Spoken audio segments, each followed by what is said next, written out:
Hello, Galaxy, I'm Chris Pirillo, and I am once again invoking the name of Steve Jobs, but along with him, I'm also going to invoke the name of Bill Gates. I happen to have been able to meet both of them in my lifetime, and I'm grateful for that very brief encounter on either side of the equation.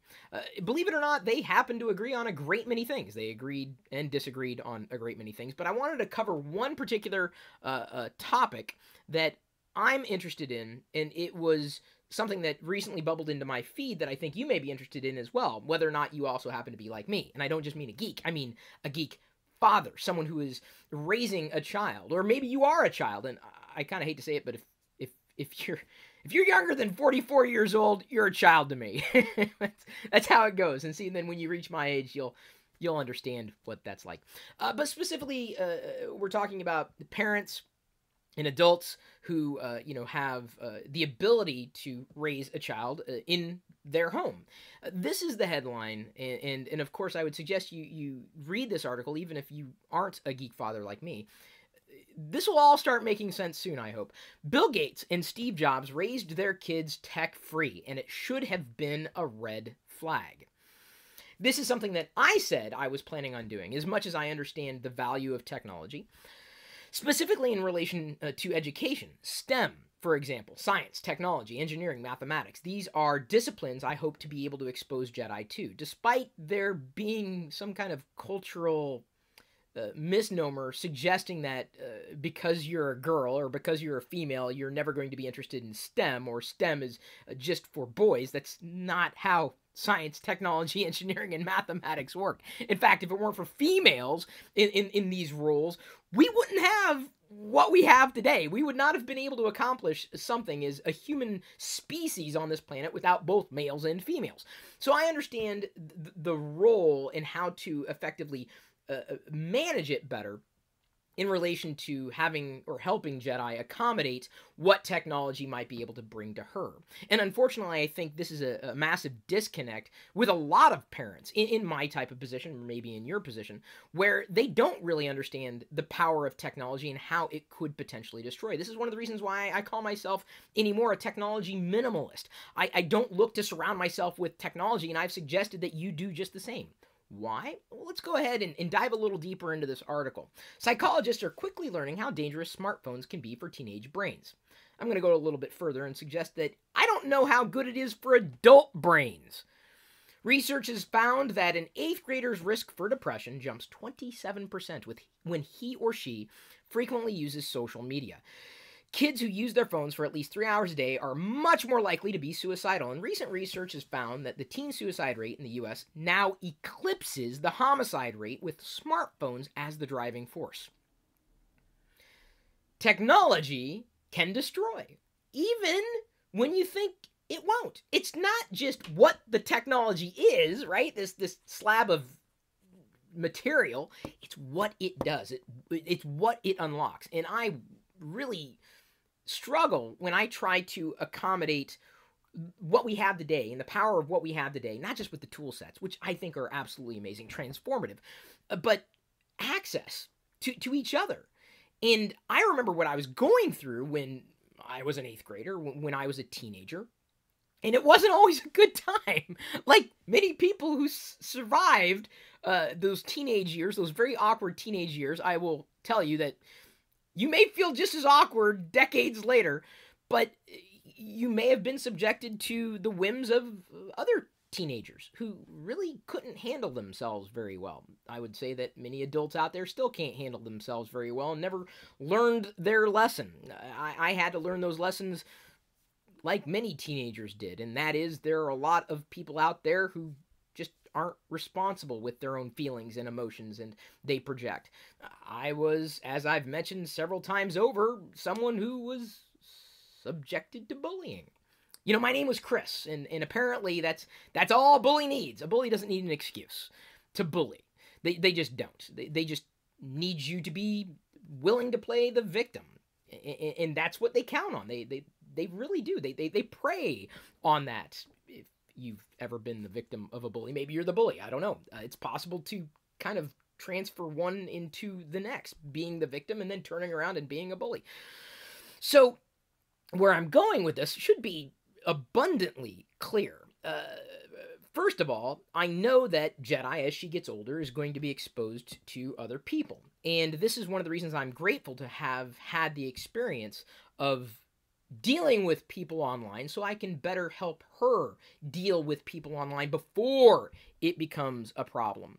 And this is something that I don't think a lot of parents are able to do because they were never able to figure that out, or to them, the internet is an artificial space. No. It's every bit the real world as the real world.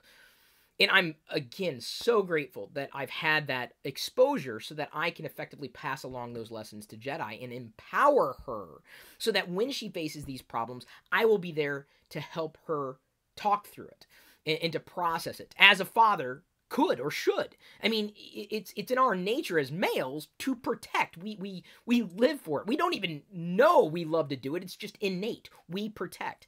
And I, of course, would want to protect my daughter, knowing full well that she's going to go out into the world at some point in the future and live her own life. But that's all the more reason that it's critical to not manage, certainly not micromanage, but to effectively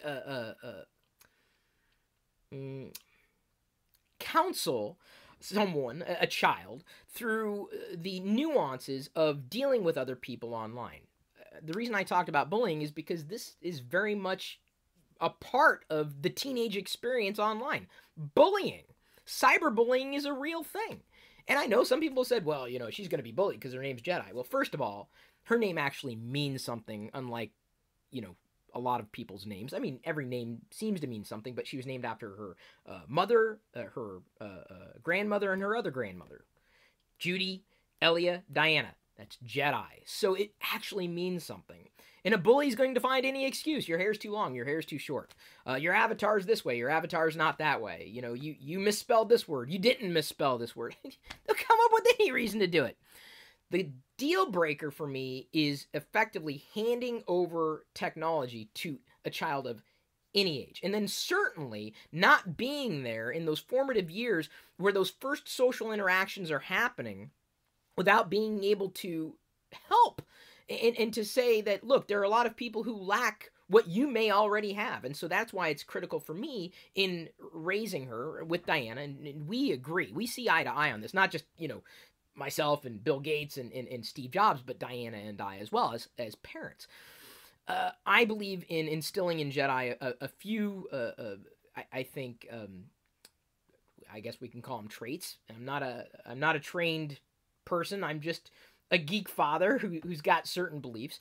I believe in self-confidence and instilling in her that foundation. Self-confidence such that when someone projects themselves onto her or suggests that she's less of a human being because of reasons, she can be resilient to that.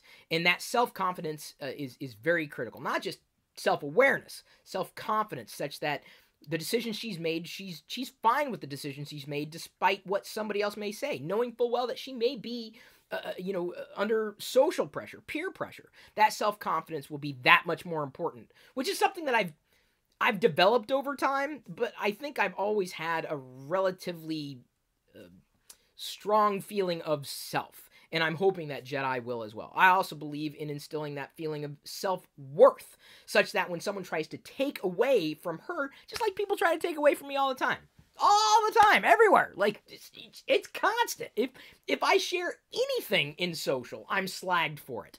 I was slagged because I decided to play a new Star Wars video game, and I'm the worst person in the world for doing so. But does this mean anything to me? No, it means nothing. That person means nothing. They don't know me. They're not me. They can't make the decisions for me.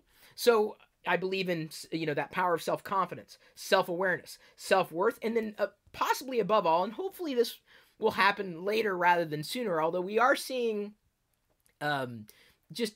glimpses of this, self-reliance. And I believe that's important as well, because inevitably there are going to be times that I will not be there with her and that Diana will not be there with her when she's in a situation that she can only count on herself. And I think these are conditions that could lend themselves to helping her through the stages that she's going to be facing. I could not effectively say, no, you're never getting online. That's not practical. As much as I would want her to avoid, exposure to horrible people, it's inevitably going to happen. But to me, not the sooner she goes through that, the better. But the when it does happen, when I can be there for her to better explain and to show and illustrate how I deal with things, I've become that mentor for her as a father. And I'm sure there are people online, because I've had a few emails over the years suggesting that I was remotely a father figure that they did not have, to be able to show them that you can be yourself, and that's okay, despite what anybody may say in your social circles, whether or not those are based upon location or what have you. We all kind of go through these stages throughout life, so long as we make it to a certain age. But I believe that limiting a kid's use of technology at home is important. I don't believe in just being footloose and fancy free with gadgets. I seek to limit not just my usage of them, but certainly exposure to them, or of them to Jedi as she's able to progress through the years. Being very careful to also expose her to things that technology might enable that could be constructive. So by the time she could potentially run into a problem, she's got enough skills to be able to internalize without that destroying that sense of self, which apparently is very, very important. So why does Chris live as a tech minimalist? Why does he choose to limit Jedi's use of technology at home?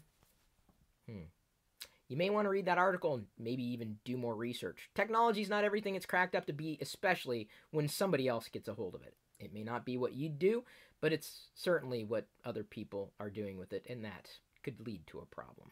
What are your thoughts on limiting technology in your life? Are you better for it? I am. Maybe you're still a kid. I know a lot of you are. Maybe you're an adult. I know a lot of you think you are. I'm a kidult. I'm somewhere in between. Let me know your thoughts. I thought it was an interesting topic to talk about, if only because it was ripped from the headlines. I agree with both Bill Gates and Steve Jobs about this very thing. What about you? I am going to let you go, though. Thank you, everybody, for tuning in. Remember that TLDR is broadcast live every weekday at youtube.com/lockerroom. You can join Discord chat by becoming a sub of mine on twitch.tv/Chris Pirillo, or a patron at patreon.com/Chris Pirillo. Appreciate that kind of support, as well as the super chats when we do live videos on YouTube. Thanks again for tuning in. I love you. I appreciate you. But at this point, I'm going to leave you to your own devices, assuming you don't have too many of them laying around. May the Force be with you.